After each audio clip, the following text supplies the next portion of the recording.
Bueno, podemos empezar a hablar y decir que en el gobierno de Manuel Ávila Camacho se habla acerca de una renovación de ideales y se promueve un sentimiento nacionalista. Con estas pautas la idea es formar un ciudadano mexicano nuevo, un hombre nuevo, y para ello era necesario dar un contenido diferente a la educación.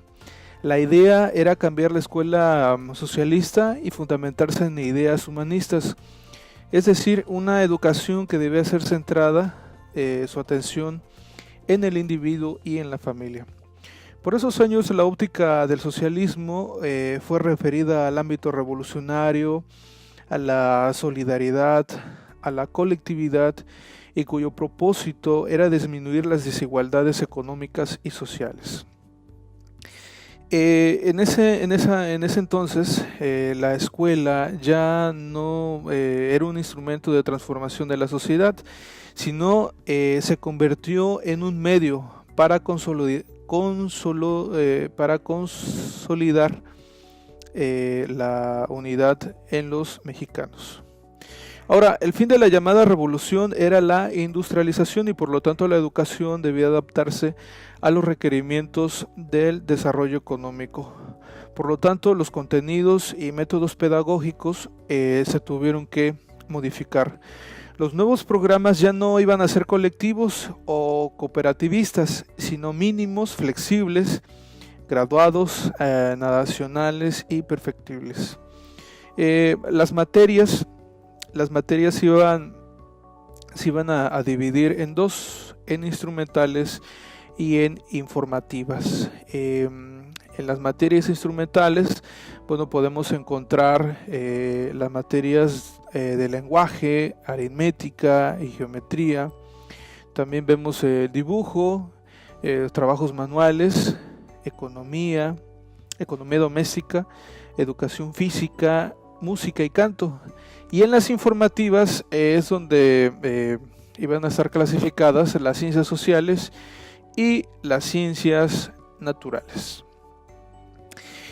Vamos entrando más o menos a grosso modo en estas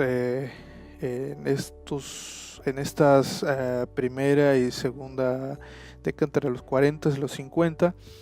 Bueno, para ese año, entre la década de los 40, tenemos una cifra que de cada 100 niños campesinos solo 4 llegaban a sexto grado, ¿sí? En el medio rural siempre, bueno, desde ese entonces era muy difícil que la escuela se apegara al calendario oficial, ¿sí? En la educación básica la lectura y la escritura era una prioridad, así como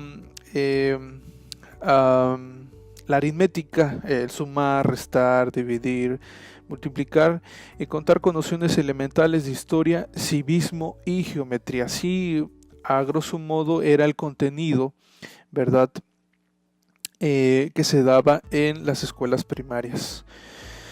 ¿Qué podemos encontrar? Bueno, también hay diferencias entre planteles educativos, entre los urbanos y los rurales. Las diferencias son abismales. Las primeras contaban con mejores áreas, edificios, mientras que las rurales, las más apartadas, reflejaban la extrema pobreza de las localidades y de los ejidos, ¿verdad? ¿Qué hay acerca del contenido de los libros de texto? Y bueno, en esa época los libros de texto y de lectura se volvieron a recircular obras tradicionales, ¿verdad? Un dato muy importante es que en 1943 se formó el Sindicato Nacional de Trabajadores de la Educación. Y así es como en esos años la educación cuenta con esas características, ¿no? Por esos mismos años se lanzó un nuevo programa contra el analfabetismo. Esos programas, ¿verdad?, los vamos a encontrar mucho en las siguientes décadas también, con algunas mejoras, con unos ajustes, pero antes de seguir, bueno, en esta época en un principio tuvo un gran impulso, pero después de la efervescencia, después de los primeros pasos, como todo, fue todo esto disminuyendo y responsabilidad de este programa cayó en los maestros, ¿no? ¿Qué hay con los maestros? Bueno, se les tuvo que capacitar y regularizar su profesión docente, y ya que algunos pues en ese entonces no contaban con un título profesional o daban clases, ¿verdad?, de manera empírica. Con eso se buscaba encontrar una homogeneidad en la formación magisterial, ¿sí? Para el 1945, algo destacable es que se hizo una reforma educativa y se cambió el término de educación socialista y se impulsó un Estado laico, ¿sí? El presidente Miguel Alemán, en el siguiente sexenio, tiene la consigna de adecuar la educación a las necesidades industriales del país. El país empieza en una época, ¿sí?, donde la industria, la industrialización toma una relevancia muy muy importante, ¿sí? Entonces, ¿qué necesitaba de acuerdo a la visión política del presidente? Entonces, bueno, urgía contar con técnicos preparados. Sin embargo, sí, el rezago educativo se incrementó porque la población en solo 2 décadas se había duplicado. Allá encontramos varios detalles, varios problemas. Y bueno, lo que siempre podemos pasarnos mucho tiempo y analizando de lo que fue la mitad del siglo XX en la educación en México hasta nuestros últimos días, hasta las 2 últimas reformas entre el 2012, 2013 y 2019, esta que se está hablando, y la realidad es de que desde ese entonces hasta nuestros días hace falta una planeación, dirección y programas que se vayan adaptando de acuerdo a de acuerdo a la demanda, de acuerdo a lo que se busca, a lo que se anhela, a un proyecto de nación, a un proyecto de país. Eso siempre va a haber esas carencias: planeación, dirección y una programación que esté a la altura del ambiente, ¿no?, de la globalización y de muchos otros factores. Bueno, en la década de los 50 igual siempre se presentan los mismos problemas, atrasos por décadas, ¿no? Por ejemplo, en 1958 más del 50% de los niños que vivían en el campo no conocían un aula, y esos datos son fríos, son tremendos, ¿no? Y es lo que más adelante pues es un problema que se sigue generando, ¿no? Los años siguientes se agudiza el problema entre maestros y líderes sindicales. Es un tema que encontramos, ¿verdad?, las décadas de los 60, de los 70, y lo cual naturalmente afecta por los intereses en las escuelas de educación básica. Aunado a eso, se elevaron de manera permanente los costos del libro de texto gratuito, que a la postre fueron obligatorios. Y bueno, esos libros de texto gratuito, pues sabemos que eran prácticamente era el único medio que tenían los niños para su aprendizaje. En el gobierno de Gustavo Díaz Ordaz se agudizaron más los problemas, tanto que se puede ver, esto se nota, ¿verdad?, en la matanza del 68, ocasionado por un régimen que no sabía cómo llevar las riendas del país ni de la educación. Casi todos los esfuerzos del gobierno en materia de educación se vieron centralizados en zonas urbanas. Por ejemplo, en 1960 en la Ciudad de México se concentraba, en una cifra muy importante, un 39% de la inscripción nacional. En materia de educación superior, sí, la UNAM y el Instituto Politécnico Nacional, como sabemos, fueron los pilares de la educación superior que cubrían los requerimientos de una sociedad urbana, ya que bueno, presentaban carreras muy atractivas, como fueron carreras científicas, técnicas, que contribuyeran al desarrollo del país. Otras instituciones como el TEC de Monterrey, la Ibero y el ITAM, ¿verdad? También formaron parte de este interés por proyectar, ¿verdad? Carreras científicas y técnicas. Bien, ¿qué pasa también aquí en estos años? Que existe un desinterés de las autoridades por las normales rurales. Y en diversos estados pues hay escasez de personal, bajos salarios y pues obviamente en los problemas entre maestros y sindicatos, bueno, pues ya se tienen objetivos no cumplidos, ¿no? La diversidad cultural, también hay que mencionarlo, no se llegaba a superar. Para ellos se implementaron ciertos programas de educación bilingüe y esto fue una política oficial, ¿no? Con todo no se llegaba a definir el justo medio que combinara la cultura, el idioma, el anhelo de progreso y el respeto por las tradiciones. Se siguieron las prácticas de enseñanza, de memorización y por lo tanto la actitud era pasiva y de conformidad entre los estudiantes de todas las clases sociales. Era un problema que estaba muy permeable, ¿no?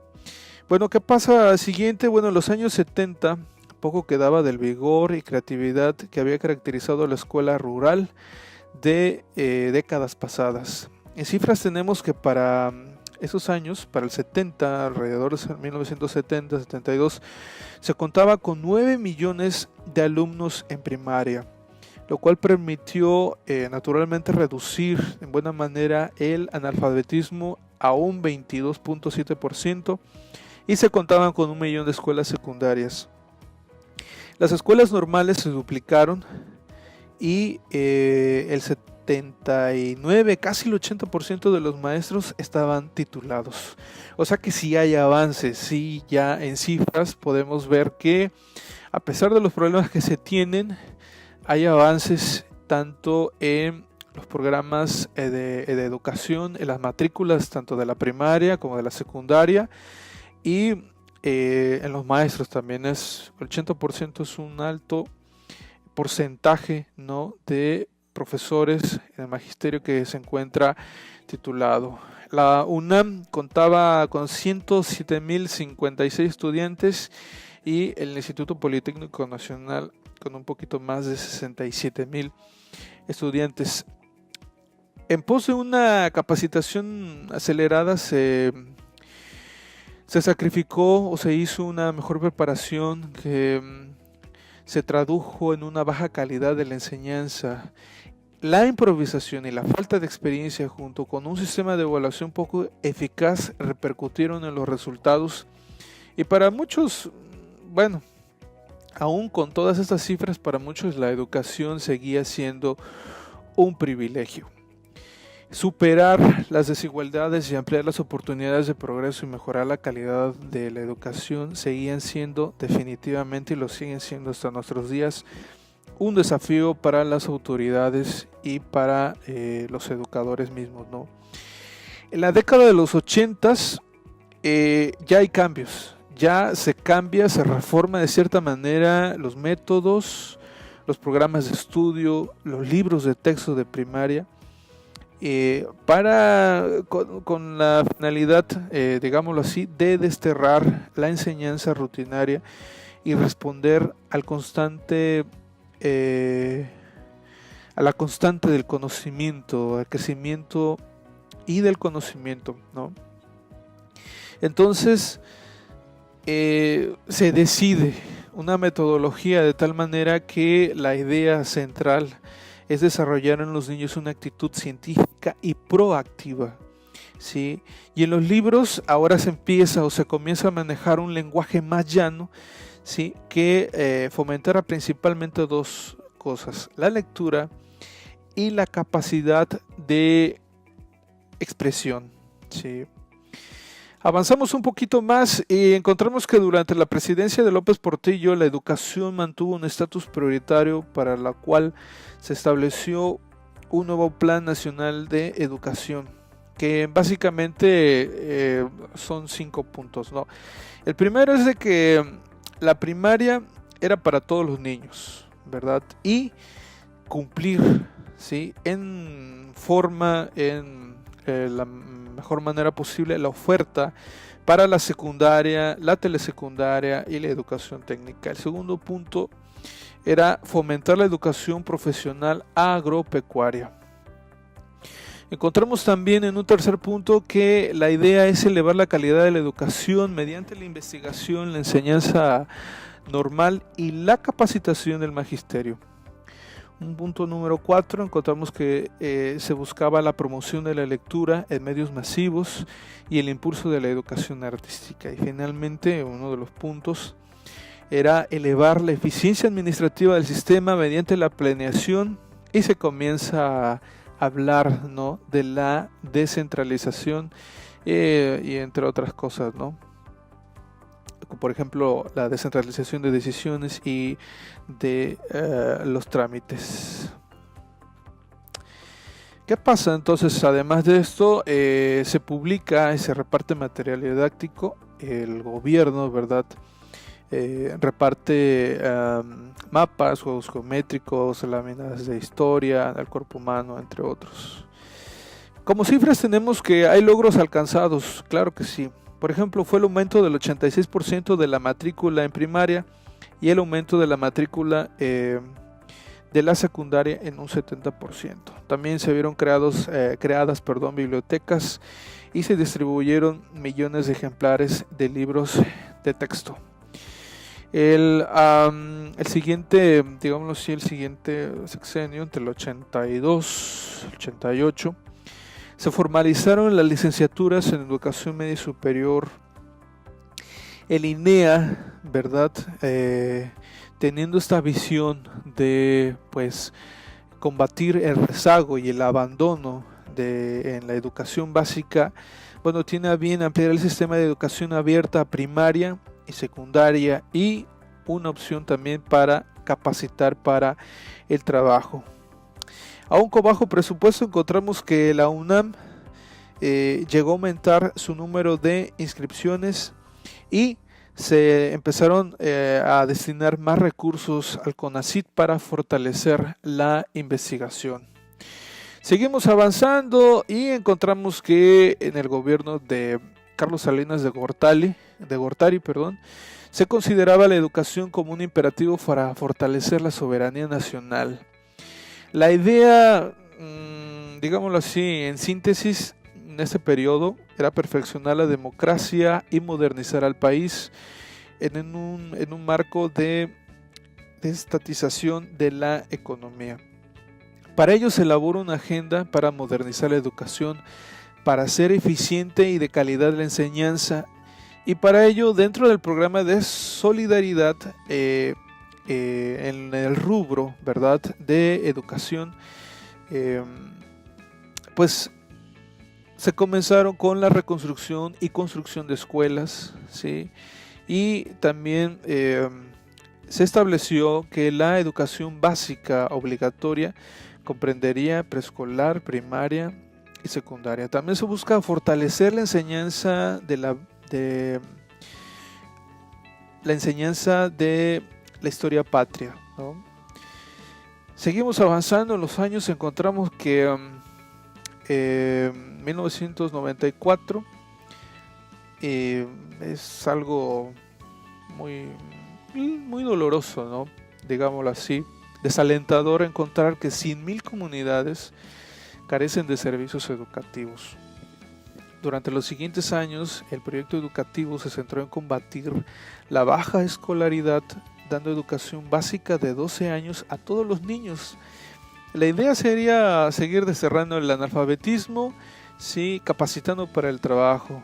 La educación básica alcanzó un 84.5 en eficiencia terminal. El Sistema Nacional de Educación, las autoridades intentaron mejorar las escuelas normales. Esto se hizo, ¿verdad?, en estos años. Se fortaleció el telebachillerato y se dio apoyos a universidades y tecnológicos. Son las características que encontramos en estos periodos ya por ahí del 94, 95, 96 incluso, hasta finales, ¿verdad? De finales de los 2000, por ahí más o menos, ¿no? Ya más reciente, más reciente digámoslo así, pero ya con un gobierno de transición, el gobierno de Vicente Fox, se impulsó la gestión institucional y la participación social en la educación. Se dieron becas y se mejoraron los contenidos, los programas de educación abierta para hacer que los alumnos no abandonaran sus estudios. Se fortalecieron los estudios de posgrado, eso es algo muy interesante y muy acertado. Y también el crecimiento desbordado de la población escolar se había convertido en un gran obstáculo para mejorar la calidad y aumentar la permanencia de los alumnos en el aula. Finalmente voy a permitir hablar acerca de, en síntesis, lo que viene siendo la reforma que se impulsó por ahí del 2012-2013, que hablábamos en un principio. Así, desde mi punto de vista, creo que fue incompleta, ¿sí? Ya que solo estaba pensada en evaluar a los maestros, ¿sí?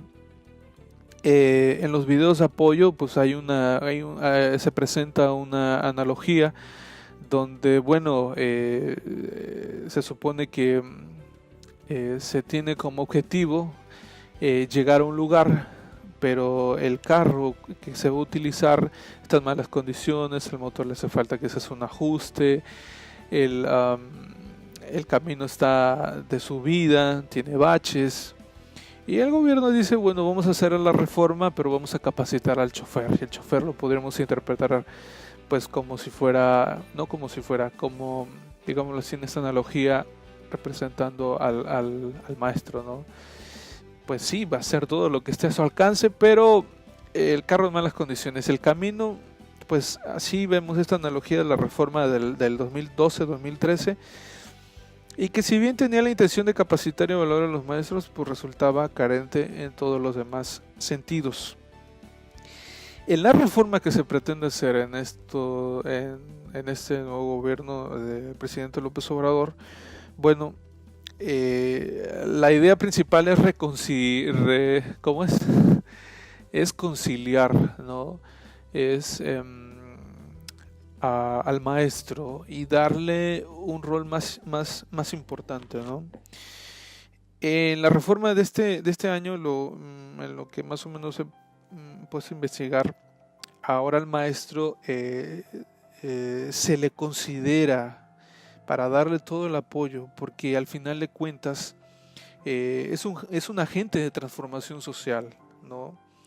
Entonces, en eso se centra la reforma de este 19, a diferencia de la reforma del gobierno pasado, ¿no?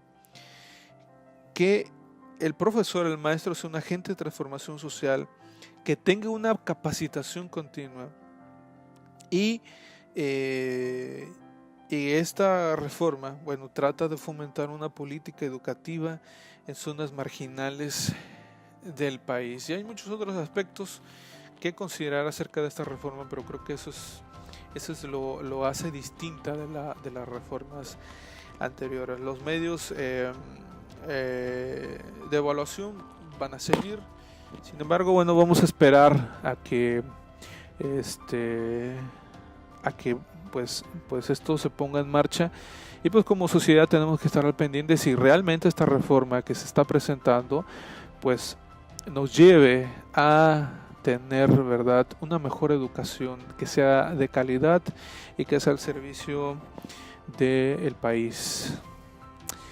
Bueno, hasta aquí mi intervención. Doctor Froilán, le agradezco mucho su atención, su tiempo, su profesionalismo, y bueno, compañeros, también agradecerles por escuchar este video, esta pequeña intervención. Mi nombre es Irán González y estamos ahí al pendiente. Muchas gracias, hasta luego, adiós.